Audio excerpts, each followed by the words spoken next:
But Geoffrey was not much of a little lad. In fact, he was quite ginormous. He was often mocked by the other peasant children when they were doing such activities as mud throwing, mud slinging, mud bathing, mud pie baking, and other activities made with mud.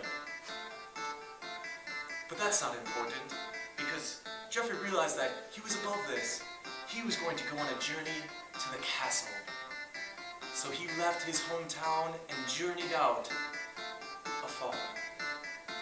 On his journey, it was a lovely walk, sunny, bright, beautiful flowers. But suddenly, there was a giant shadow. There was a dragon that appeared.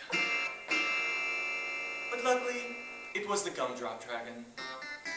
In fact, the Gumdrop Dragon was a very nice dragon. It came up to Geoffrey and gave him a massive lollipop. Geoffrey decided that he would go on a conquest and try to discover how many licks it actually takes to get to the center of the so-called lollipop. But Geoffrey was not a knight, or king, deacon, or anything somewhat significant, so he failed on his conquest to find the center of the lollipop. So he began again to pick up on his journey to the castle. He walked and walked, when finally he saw in the distance the shadow of the gray walls of the castle. After another day of travel, he reached the door and rung the giant castle doorbell.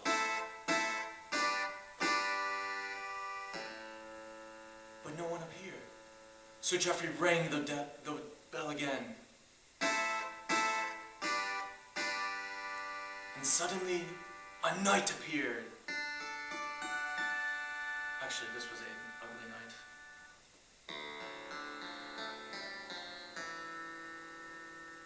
So Geoffrey and the ugly knight were acquainted.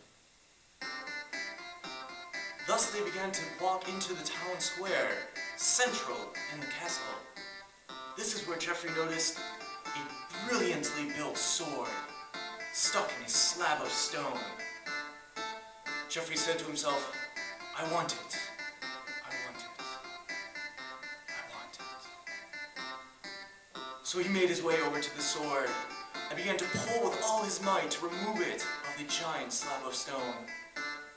But he was unsuccessful, and was thus sacrificed to the gods of rain.